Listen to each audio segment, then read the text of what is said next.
Graças a Deus. Boa noite, paz seja convosco, amém? Abra a tua Bíblia comigo, livro de 1 Samuel, capítulo 1. 1 Samuel, capítulo 1. Nós vamos ler o verso 7 até o 11.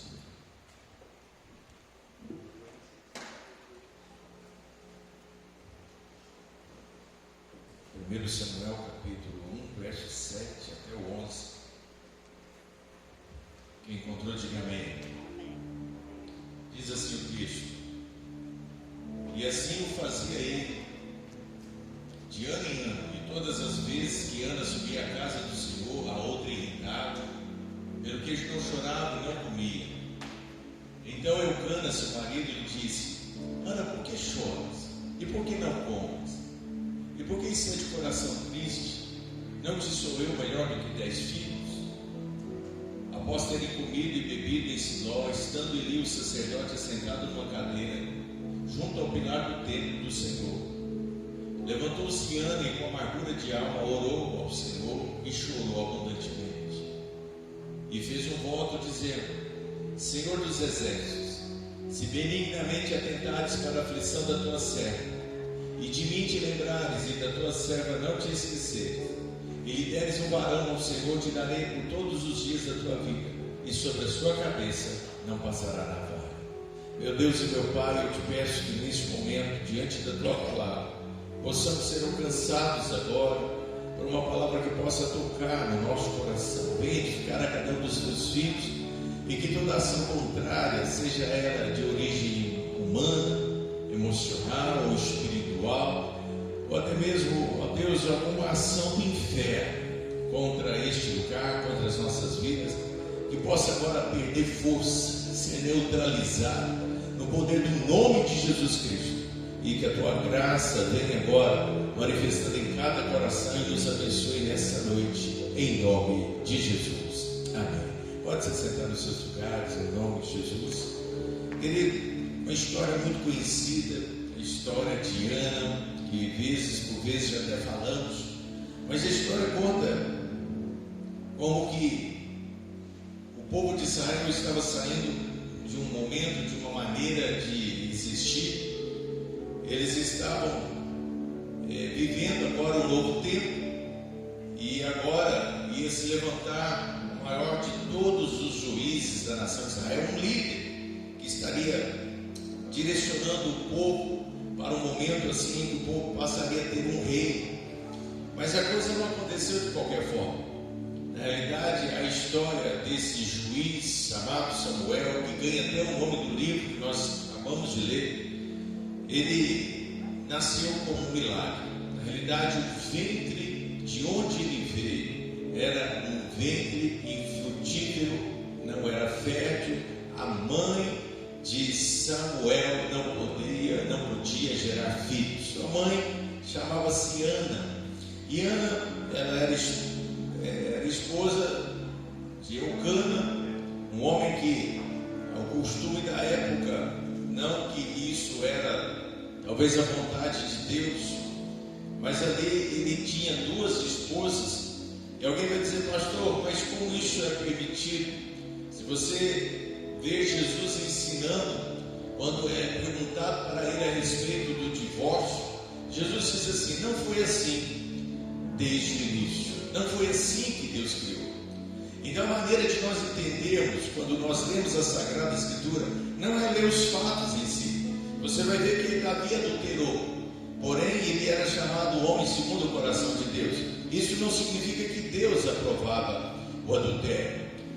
Da mesma forma, quando nós vemos homens praticando coisas que talvez no nosso tempo de hoje nós não entendemos e não concordamos, porque o Evangelho já deixa isso bem claro nos tempos de Jesus, mas vamos voltar à origem, ao início. Vamos pegar as palavras de Jesus. Não foi assim que Deus criou. Desde o início, a palavra de Deus fala que Deus criou um primeiro casal, Adão e Eva. Este então era um parâmetro. E como tudo, quando sai da forma original como Deus cria, então vem aí as consequências. O que era comum acontecer nesta família estranha, onde havia um homem e 2 mulheres. havia a competição, a competitividade e, por que não, até mesmo aqui um ar de guerra.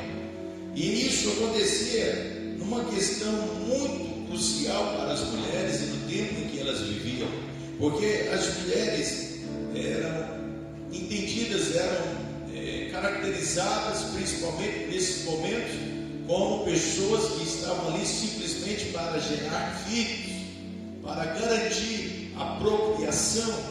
As mulheres não tinham voz, não tinham vez.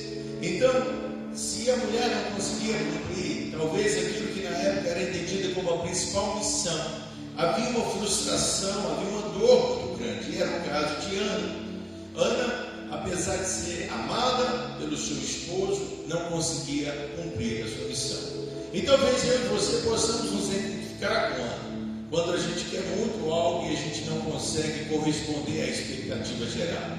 É quando você deseja uma bênção, mas você não vê essa bênção vindo na tua direção. É quando você quer que as coisas funcionem de determinada maneira, mas parece que as coisas estão indo de mal a pior. É quando você talvez sonha, luta, espera, tem até atitudes para que determinadas coisas venham fluir da melhor maneira. O direito talvez de plena felicidade, ou de ter a paz no coração, mas parece que as coisas não vão para este lado. Aqui então, Ana triste, magoada, porque quando acontecia determinada festa para os judeus, eles iam, a família toda se reunia, e para poder comemorar ou fazer os votos a Deus, cada membro da família levava então a sua oferta de sacrifício. E era comum então a esposa de Eucana ganharem os seus ingredientes, os seus produtos para ofertar. E obviamente a Penina, que era o nome dessa rival de Ana, ela ganhava, a sua família ganhava mais porque ela tinha filhos. E Ana não ganhava. Porém o marido, com a tentativa de recompensar, ele dava uma oferta dobrada para ela. E ao invés disso gerar um alento no coração de Ana, gerava um sentimento de fracasso, como se ela tivesse que ser tratada diferente. Então, ao invés de melhorar, a situação piorava. E essa era então a situação. Qualquer coisa que se fazia para tentar diminuir a dor, a frustração só piorava. Mas acontece que, diante dessa situação, em que ela se considerava maldita, e não só ela, mas a sociedade da época, porque quando uma mulher não podia dar filhos, alguém tinha essa impressão de que aquela pessoa era uma maldita, certamente cometia pecado e estava ali então sendo afligida, colhendo as consequências de uma maldição na sua vida. Porém, naquele dia, quando ela foi afrontada, naquele dia em que eles desciam para o templo, e naquela atitude do marido, então ela vê a sua rival, talvez se vangloriando ou até ridicularizando dela. Naquele dia ela não deixou passar barato, ela corre para o templo e ela vai orar de uma maneira como ela nunca orou. Querido, eu queria desafiar você nessa noite a ser uma pessoa inteligente. As coisas podem acontecer nas nossas vidas, coisas boas, coisas ruins. Há quem diga, um ditado popular, que se a vida te der um limão, que você saiba fazer uma limonada com esse limão, tornar esse limão uma coisa saborosa. Então nós deixamos as coisas nos chatearem, nós deixamos muitas vezes as coisas tomarem as rédeas da nossa vida. Situações de afronta, situações de dificuldade, se não vem por causa de situações humanas, porque estamos sujeitos a relacionamentos com pessoas, vai vir por situação ou própria indução de Satanás. Ele vai tentar, de alguma maneira, de alguma forma, tocar no cerne, na alma das pessoas. Mas nós devemos aprender com a história de Ana, e para isso que serve a palavra de Deus. Para isso você saiu da sua casa nessa noite, não foi para ouvir uma história, não foi para ouvir um conto de fadas, não foi para poder gastar algum tempo aqui. Viemos com uma única intenção: ouvir a palavra de Deus e absorver o que ela pode nos ensinar. E Então a história de Ana mostra como transformar as adversidades em superações, transformar situações difíceis em coisas que venham contribuir ao nosso favor. Se nós conseguirmos fazer isso, querido, nós vamos alcançar então a sabedoria e a paz prometida pela palavra de Deus. Ela vem ao nosso encontro, e ela vem não porque o próprio Deus tenha providenciado, mas porque nós, com atitude de sabedoria, conseguimos alcançar. Quem está entendendo, diga amém. Então ela vai ao templo. No verso 18 diz que ela começa a orar, mas aquela situação se viu como um combustível para ela orar. E eu queria talvez falar para você nessa noite: quem sabe problemas que vieram na tua vida não te fizeram estar aqui nessa noite, não fizeram você até mesmo se converter ao Senhor Jesus. Quantas vezes que alguma situação que te incomoda te faz você até ter uma vida de santidade, te faz você até mesmo ter uma vida mais de temor a Deus. Se não houvesse talvez esse perigo iminente, talvez nós estaríamos andando numa situação de relaxamento. Se o marido não preocupasse que ele poderia acabar com o seu casamento, talvez com uma atitude de não zelar pela esposa e vice-versa, se ele for uma pessoa que corteja outras mulheres e não houvesse ali o perigo iminente de que aquela relação pudesse acabar com aquelas atitudes, talvez ele não teria o zelo, não teria esse bom senso. Então esse sentimento que nos faz às vezes ficar aflito, ficar talvez preocupado, ele pode ser proveitoso quando a gente canaliza para algo que nos faz crescer. Ana fez isso. Ao invés de descontar a raiva, ao invés de deprimir, ao invés de ir para casa chorar, ao invés de brigar com Penina, ela vai ao templo e ela ora ao Senhor. Querido, eu não sei quais motivos fazem você orar, mas se você começar a utilizar os mínimos motivos para isso, com certeza nós vamos melhorar. Tem pessoas que falam: pastor, eu tenho dificuldade de dormir. Minha sogra diz isso: quando ela está com dificuldade de dormir, ela vai ler a Bíblia, porque duas coisas acontecem: ou o sono vem, ou ela fica mais entendida do texto bíblico. Também costumo fazer isso. Sabe aquele momento que você perde a noite de sono? Então vamos ler, porque com certeza vai haver uma luta espiritual para que você não leia a palavra de Deus. Mas se você passar a noite toda por não conseguir dormir, mas orando ou lendo a palavra de Deus, com certeza você vai acordar melhor do que deitou, porque a palavra de Deus, ela mesmo diz que ela é medicina para o corpo. Amém? Então naquele dia ela começa a orar, mas ela ora de uma forma tão intensa que quando o sacerdote que chegou para fazer o serviço no templo naquele dia, ele espanta com a afeição, com o semblante que estava no rosto de Ana. Ele achou que alguma coisa errada havia acontecido, e quando ele observa as horas, ele fica indignado. Ele não foi constatar o que realmente estava acontecendo, e ele já chegando, como dizemos na gíria, ele chegou e realmente foi ali exortando, chamando a atenção de Ana e dizendo: mulher, a essa hora que equivale a 9 horas da manhã, ele diz: como você pode estar bêbada neste lugar e a esta hora?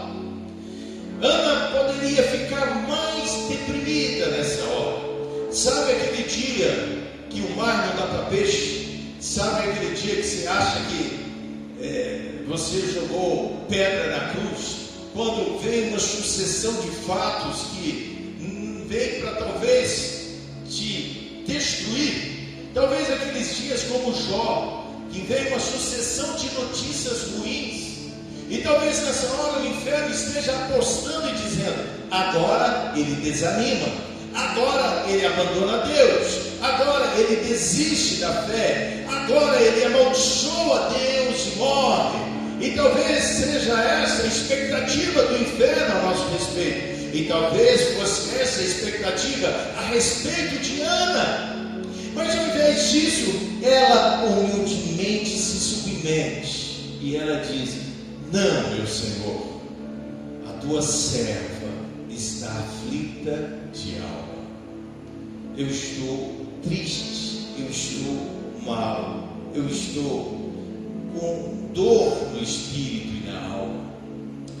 Querido, essa atitude e muitas atitudes, toda ação implica numa reação, e se nós soubermos lidar talvez com as reações, e essa mulher então, ela, naquela atitude, ela provoca os céus, porque o sacerdote não era uma pessoa comum. Deus age baseado em princípios. Satanás, ele era um anjo de luz, e ele, abaixo de Deus, era a maior autoridade. A palavra de Deus diz que quando Deus queria se gloriar, olhava para o próprio Lúcifer, até então, como era chamado. Mas um dia achou-se orgulho no seu coração, e ele quis colocar o seu coração, ou melhor, o seu trono acima de Deus. Então, todas as vezes que insurge a rebeldia, todas as vezes que insurge a afronta no coração do ser humano, nós estaremos lembrando a Satanás.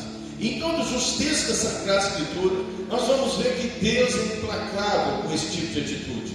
Quando os filhos de Coré se levantaram contra Moisés, a terra veio, abriu e engoliu aqueles que fizeram assim. Miriam, quando insurgiu contra a autoridade do seu irmão, porque achava ser ela a mais velha, a mais inteligente, a mais digna de estar na direção, a Bíblia diz que ela foi acometida de lepra, e só acabou a lepra depois que Moisés passou a orar por ela. Então, aqui Ana, entendendo esse princípio, ela ignorou até mesmo a afronta, o xingo, e ela explica, e naquele dia, naquela hora, os céus se abriram em direção a Ana. Querido, o sacerdote, que poderia ter sido afrontado, ele foi tratado como tal, e ele então, entendendo, ele diz: Ana, daqui a um ano você vai gerar e vai dar à luz a um filho. Ele nem sabia qual era o pedido que aquela mulher fez. Na realidade, Ana estava orando, chorando, e ela teve a visão de um anjo, e o semblante dela mudou nesse decorrer. Ele apenas assistia a cena, e ele via uma hora ela falando palavras que não eram audíveis, e depois ficava sorrindo, talvez até hilariante, dando as suas gargalhadas. Parecia talvez mesmo sintoma de embriaguez. Mas quando ela explica, ele explica no seu devido lugar, ele libera uma palavra de bênção. Querido, e foi exatamente aquilo que ela havia pedido. Era aquilo que estava afligindo a sua alma. Você consegue entender que às vezes a nossa bênção está justamente naquilo que nós talvez não conseguimos lidar, ou às vezes não conseguimos agir da maneira certa, mas naquele dia, com aquele princípio, ela foi abençoada. Ana orou a Deus naquele dia, e naquele dia ela fez um propósito diante do Senhor. Nós vamos falar daqui a pouco sobre a corrente das 7 orações, e às vezes eu vejo pessoas começando a corrente, mas basta uma chuva e essa corrente é quebrada. Basta talvez uma visita inesperada de alguém naquele dia que a pessoa está se dirigindo à igreja, ela quebra a corrente. Então Ana fez um voto que ela, caso recebesse o filho que ela tanto havia pedido a Deus, ela estaria devolvendo esse filho no templo do Senhor. E assim ela fez, ela cumpriu. Então Deus age baseado em princípios de autoridade espiritual. Deus age em princípios de obediência quando você faz um voto, e quando você ora, Deus ouve a tua oração. Quem está entendendo, diga amém. Querido, nessa noite nós temos todos esses ingredientes reunidos neste culto.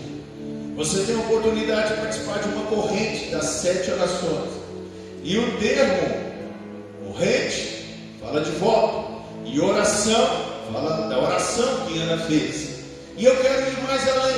Eu quero te incentivar a orar. Eu quero te incentivar a fazer um voto. Para Ana foi uma afronta.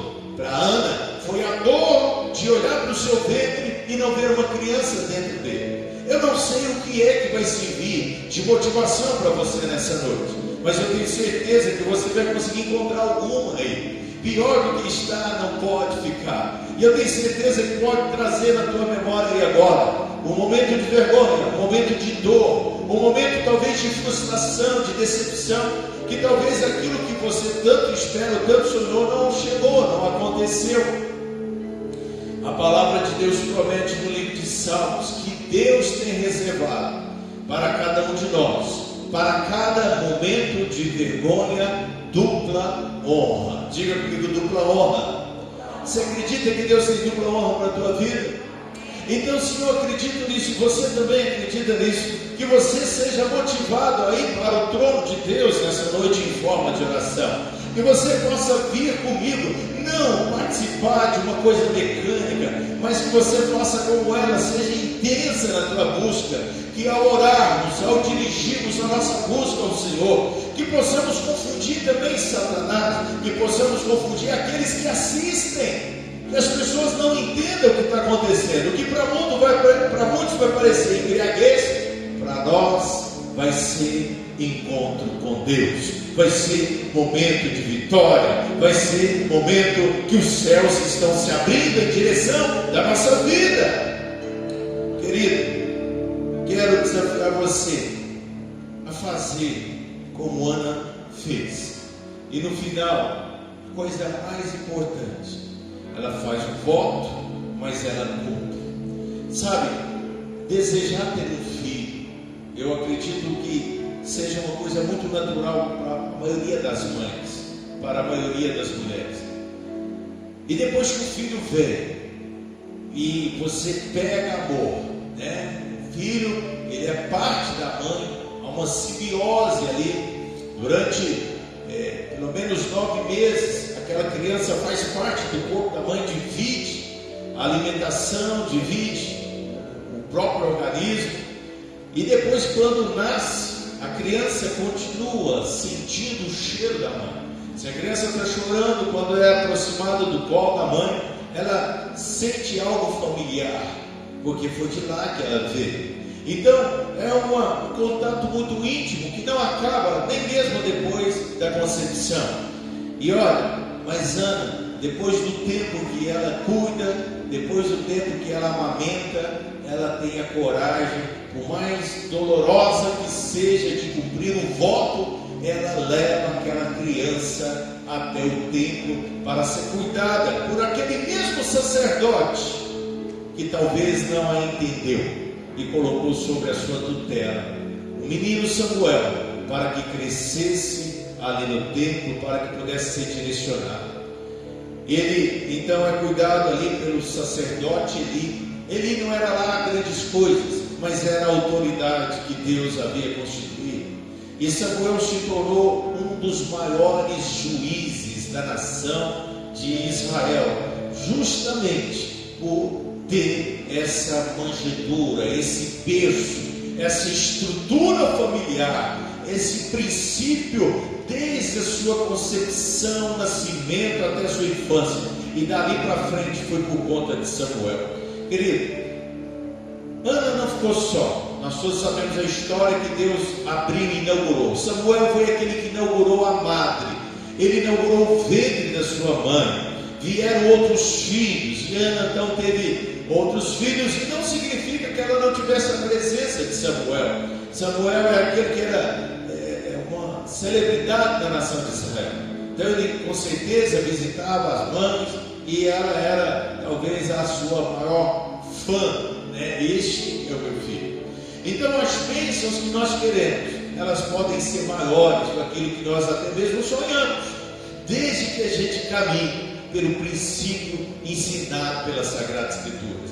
Então, querido, eu quero convidar você a aprender essa noite, a aprender a lidar com as adversidades, a lidar com as situações que talvez venham para roubar a nossa paz, que vem muitas vezes até para nos afrontar, que vem talvez para realmente nos tirar do prumo, e podem ser algumas de origem natural, como humanas, relações humanas, como pode ser de origem até espiritual.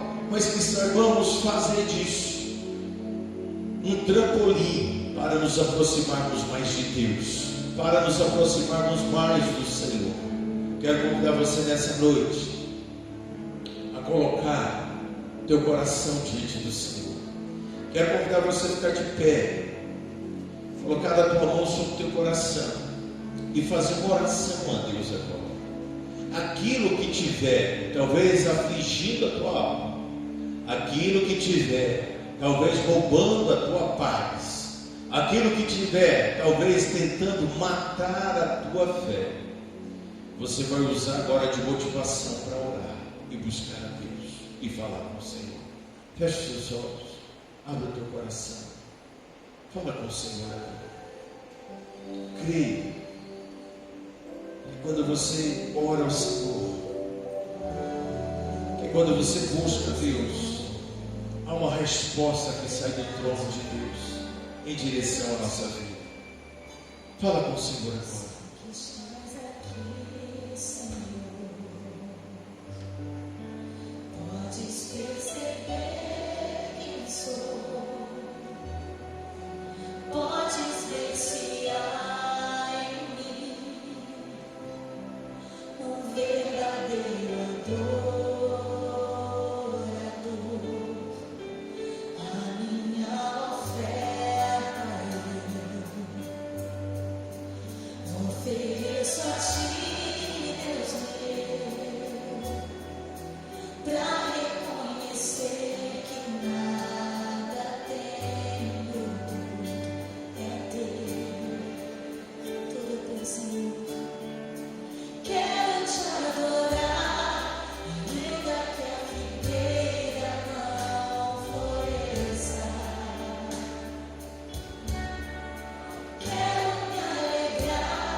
Coloca diante do Senhor as situações, as circunstâncias.